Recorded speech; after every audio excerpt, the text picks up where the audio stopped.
Welcome back to the second half of CVine News Network on AM 590, The Truth. Our first half of the show was a great interview with Sheriff Chad Bianco, who, by the way, fully endorses Larry Elder as governor should Gavin Newsom be recalled. Just thought I'd mention that as a side note. A reminder that our radio show also does double duty as a video and displays appropriate graphics during our report. It is posted on our social media, in addition, of course, to our c-vine.com website. Alrighty, moving on. We have interesting developments to discuss about Gitmo in Guantanamo Bay, Cuba. Next week, on September 6th, the 9/11 pretrials, KSM et al., start again after a year and a half of cancellations. Hopefully. KSM is a abbreviation for Khalik Sheikh Mohammed, who is being tried as the 9/11 mastermind. The et al. Portion stands for the four others that are being tried with him. The COVID-19 pandemic closed Gitmo down to running with the bare minimum of essential personnel since mid-March of 2020. Every 3 months after that, all scheduled proceedings were either canceled or postponed. Up until this point, 20 years have gone by since the 9/11 terrorist attack in 2001, and the case still has not gone to trial. It remains in the pretrial phase. Well, why is that? Well, it's complicated. This report's going to give you a thumbnail sketch as to why. Interestingly enough, a large majority of the American public are not aware of exactly what is going on in Gitmo, mainly because mainstream media has been mostly silent the last 13 years, except for a few published articles about advocating for the remaining prisoner release, Gitmo upgrades, or attempts to closing it down. Those are the ones that it's mostly about. The first 7 years after 9/11 has had much more coverage, I will admit, until the Obama administration, though, changed the narrative. Then everything seemed to change. The Obama administration tried very hard to have Gitmo shut down, citing human rights violations, and had a multitude of prisoners released during his time in office, many of which have gone back to terrorism activities. In fact, some are leading the charge in Afghanistan as we speak. But I digress.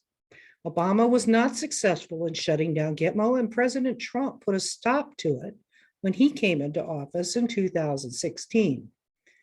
President Biden has since taken up the mantle and is trying again to close down the Guantanamo military base. We will let you, the public, decide if that is a good idea after this report. I strongly suggest you listen to the end and maybe look at things with a different set of eyes. Former President Trump opened up the proceedings in Gitmo to the public for transparency on what has been transpiring in reality. He arranged advocating civilians and alternative media to be able to watch the live Gitmo proceedings via CCTV starting on January 8th, 2019, on the Fort Meade military base in Maryland. These civilians or even the alternative media could also apply to actually be in Guantanamo Bay to be able to watch the proceedings, but it seems nobody was ever approved. But we were approved to be able to go on Fort Meade along with other civilians to be able to watch it. And it was live via CCTV. Frankly, I'm kind of a princess. I would prefer to be in a hotel, nice and comfy, no matter what time of year it is, instead of bunking with, I don't know, one of the iguanas that are running around Gitmo and a number of the wildlife that seem to run freely there. I'm not the camping site. But I now believe I understand why Trump did this. I didn't understand it then at the time. I was just very happy. But hindsight is 2020, isn't it? so to speak. Civilians needed to see what was happening. C-Mine volunteers attended most of the KSM et al. Proceedings in 2019, and we all pored over the court transcripts, as well as conducting outside research with our own investigators using civilian-based licensed investigators. It was a monumental joint effort of teamwork, folks. You may view all of the Gitmo activity on the Office of Military Commissions website that I have posted on our c-mine.com website. I have all the links live that I'm going to be showing you here. So I highly recommend you go there and check it out to get a little bit more of a clearer perspective. Here is what we found out.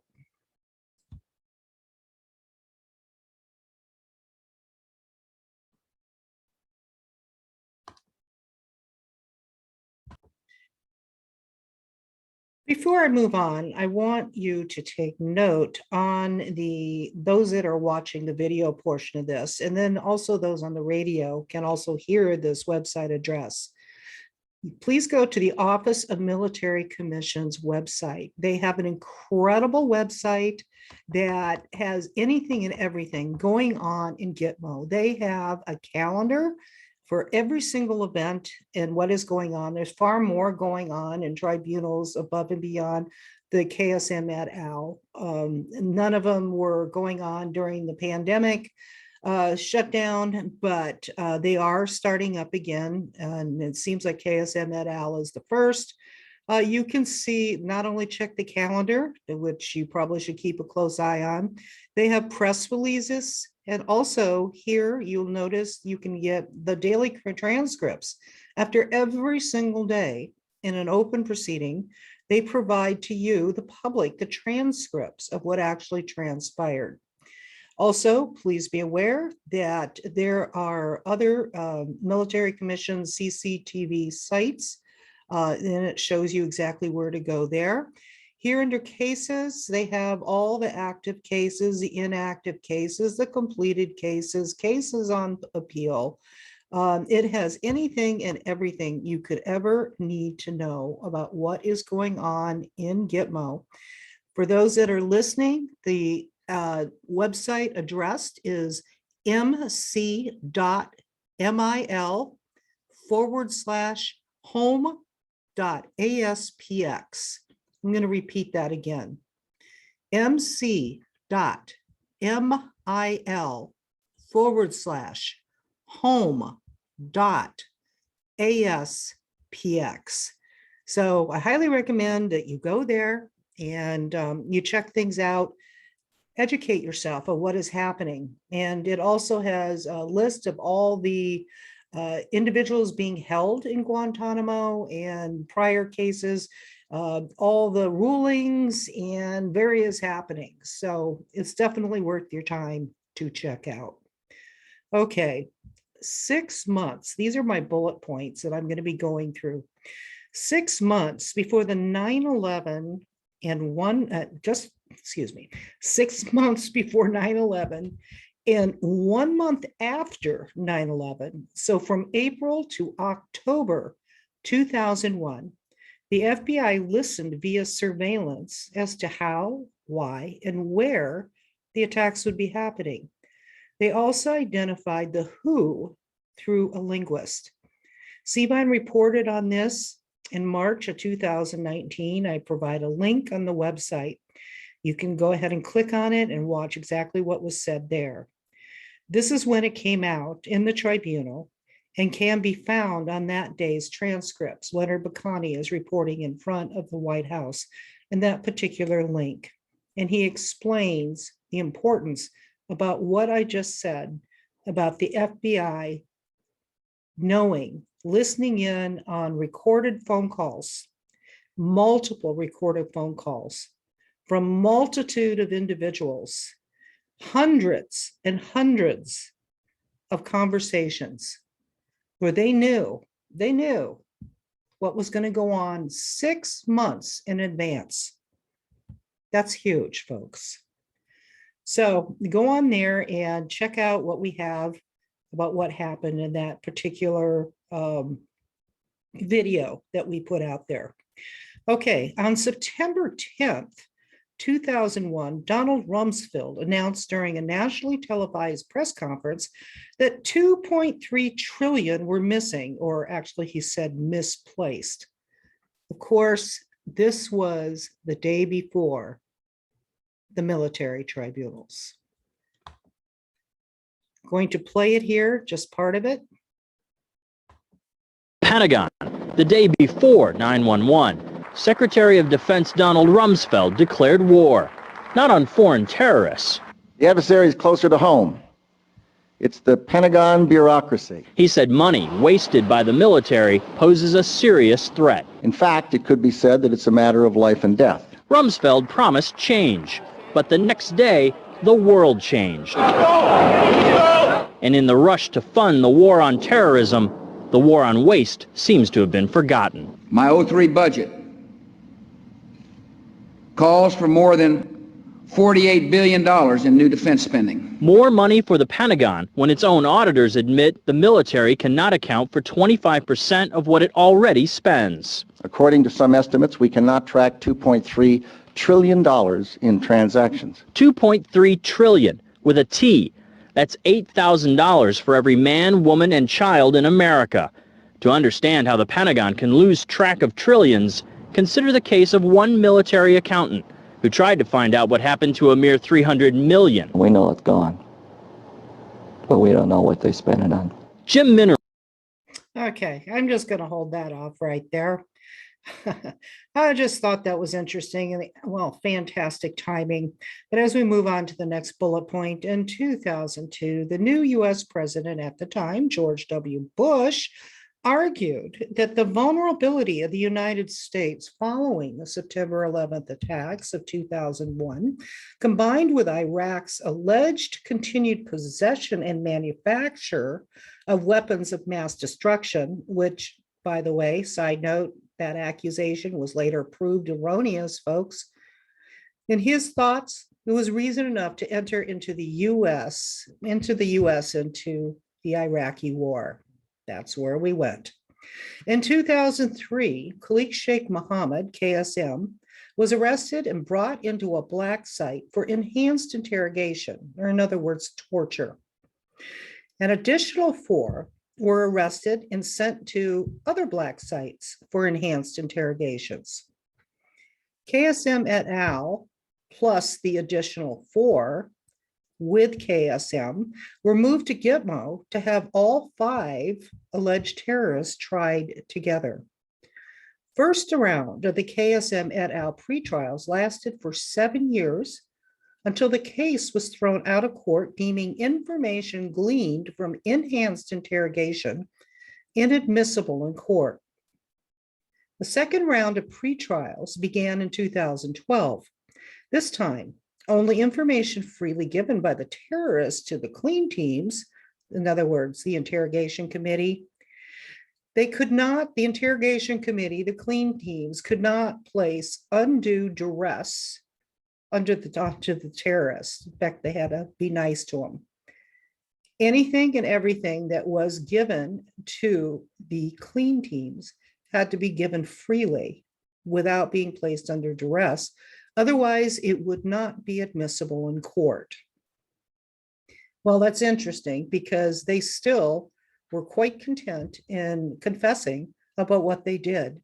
In fact, many times they gleefully described what it was they actually did. Gleefully described. I remember listening to it one time while I was there, and it just run my blood cold. It is one thing to hear about this on the news, but it's another to be there and listen to somebody say this live. Unbelievable. But moving on, the Seavine team first started attending the KSM et al. Tribunals in January of 2019 and was told by the father of the defense attorney, also in attendance, he said some very disturbing news. And you can listen that to an earlier Seavine report. Again, the link is in the report that I'm I'm talking to you about here.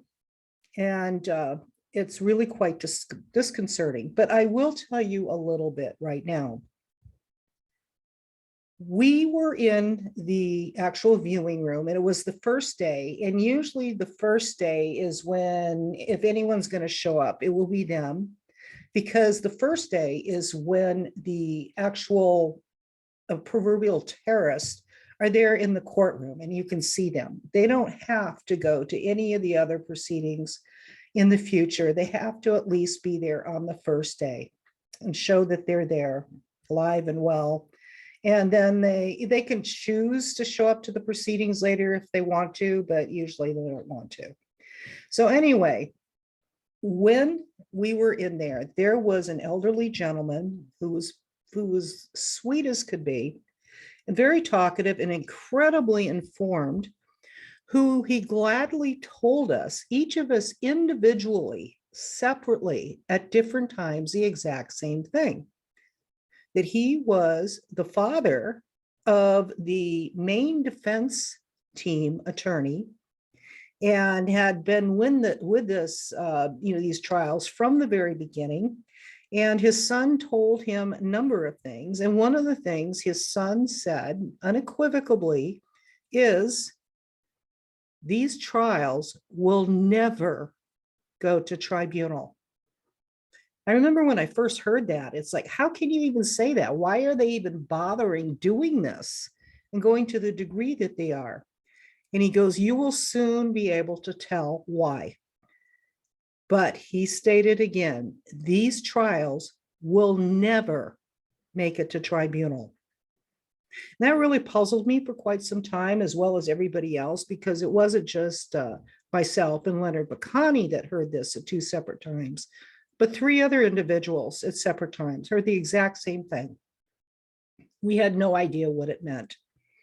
So we just moved on through the trials, and now I fully understand what he meant, and he was correct, and you will soon see why.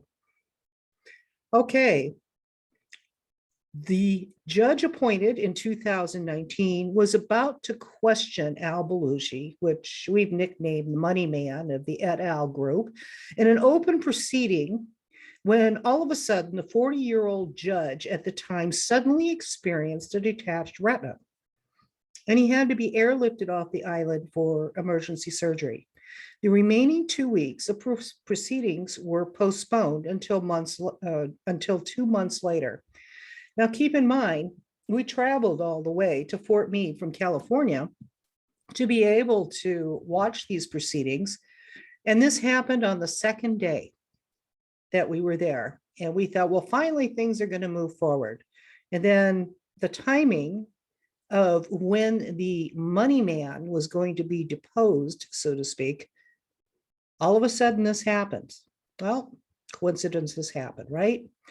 So we felt bad for the judge, and it was soon after that, and it was understandable.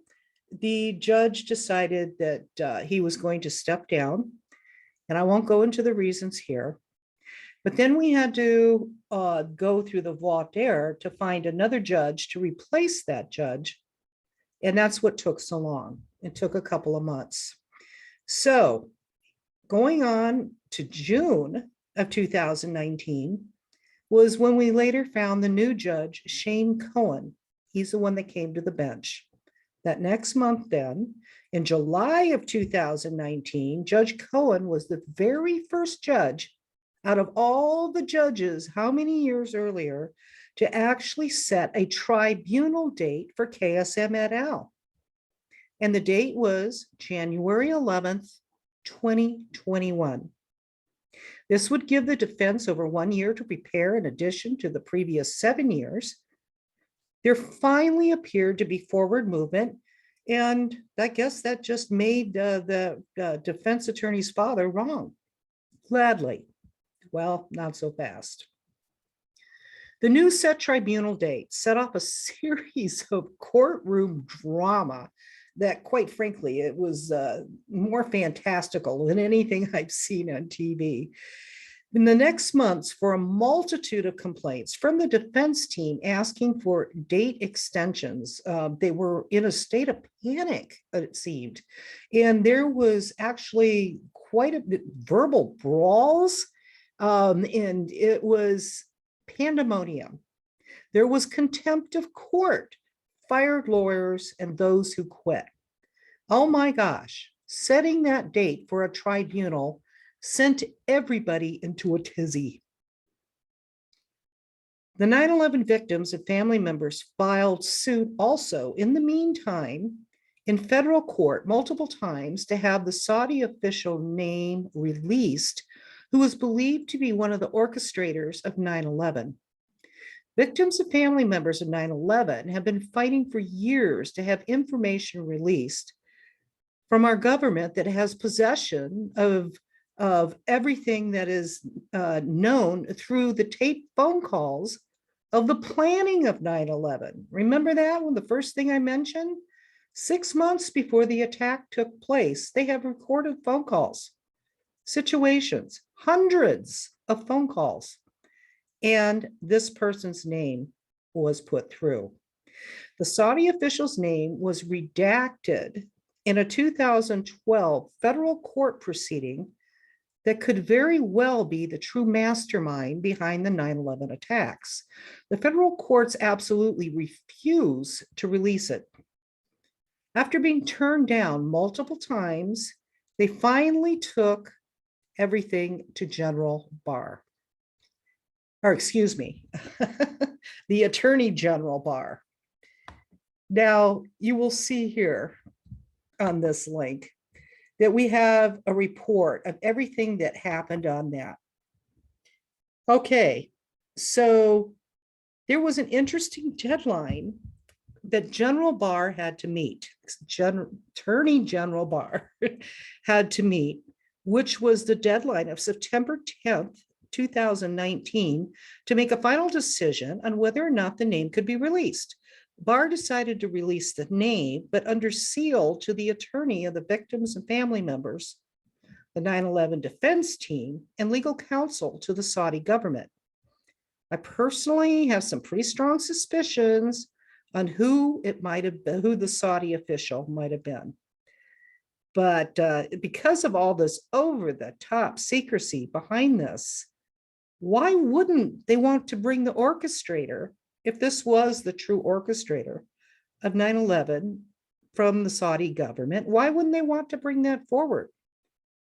Critical thinking is required here, folks. And the victims and family members are obviously, they can see everything that's going on here. Why wouldn't they want to bring the orchestrator of 9/11 from the Saudi government out?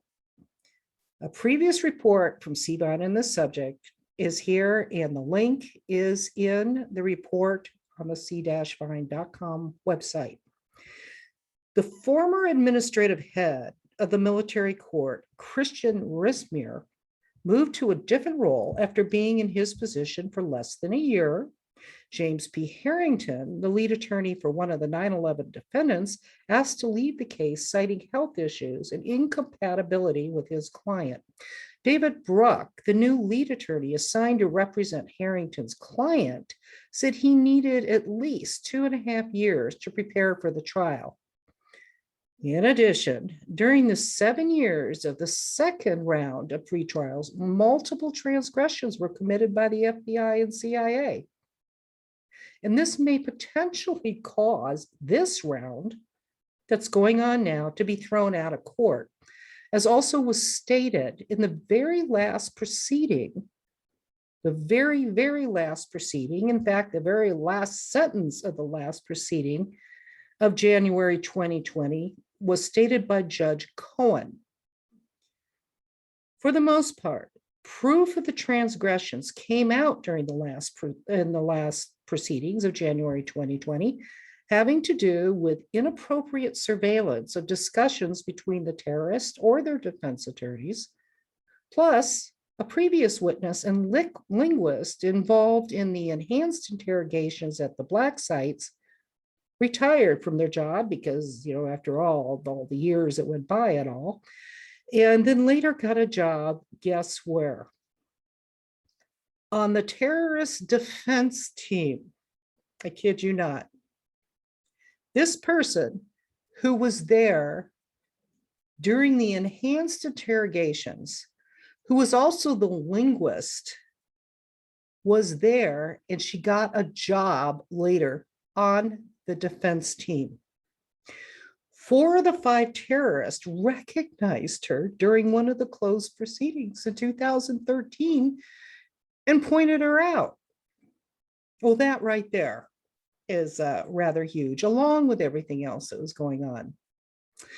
Well, immediately after Judge Cohen made his declaration of potentially throwing the second round of pretrials out of court in January of 2020, the pandemic concerns suddenly, it just came out in full force. The timing was uncanny. I don't even think there was 24 hours. And then all of a sudden, the drama of what was going on with the pandemic, things were exploding, et cetera, et cetera, et cetera. Boom. After that, just a couple of weeks, Judge Cohen submitted his immediate resignation. This is actually 2 weeks after the last day of the January trial. So 2 weeks later, in February 2020, citing concerns for his family's welfare, he quit. Immediate resignation, he quit. 2 weeks after that, in March, Gitmo was shut down, except for minimal personnel because of the pandemic. And then, for the most part, the whole world then proceeded to shut down. And the pandemic narrative came out in full force.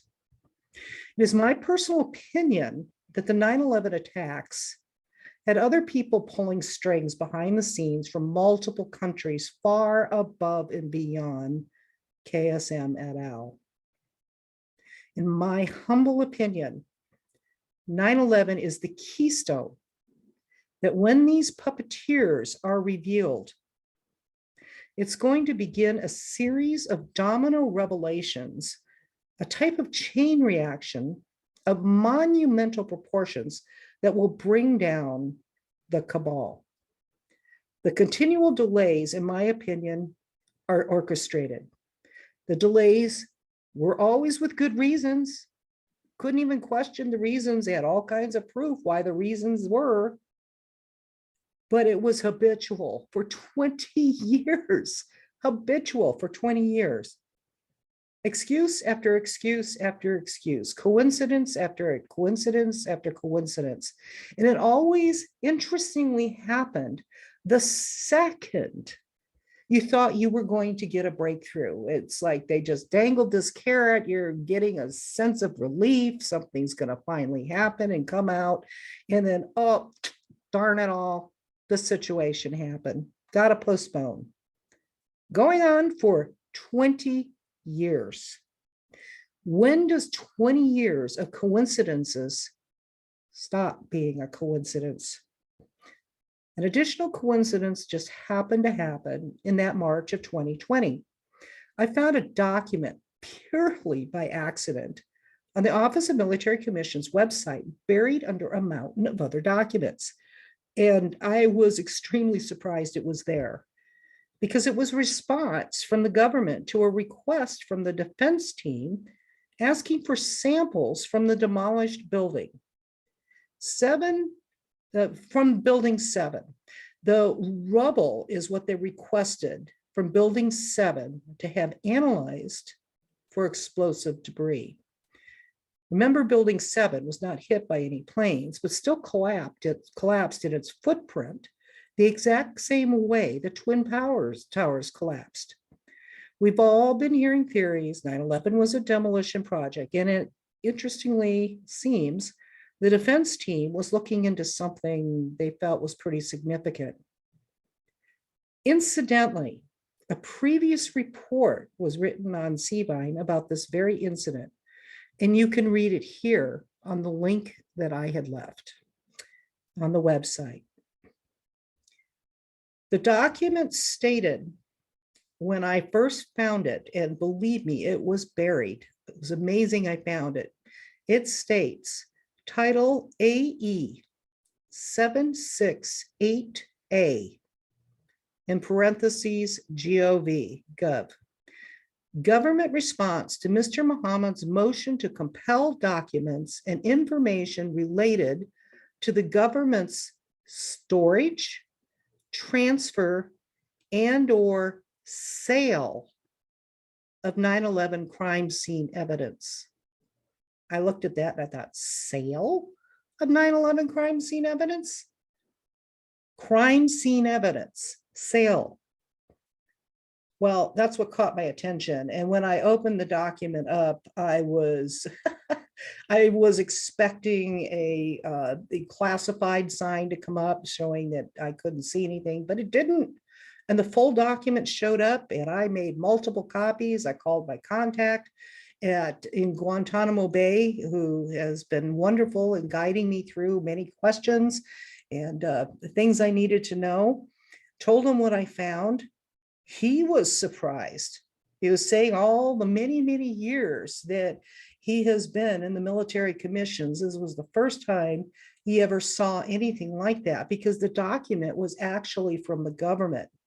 He stated usually the defense team makes a request for something that it is that they need, and then the government will respond, but generally it's classified, so you really can't see the classification.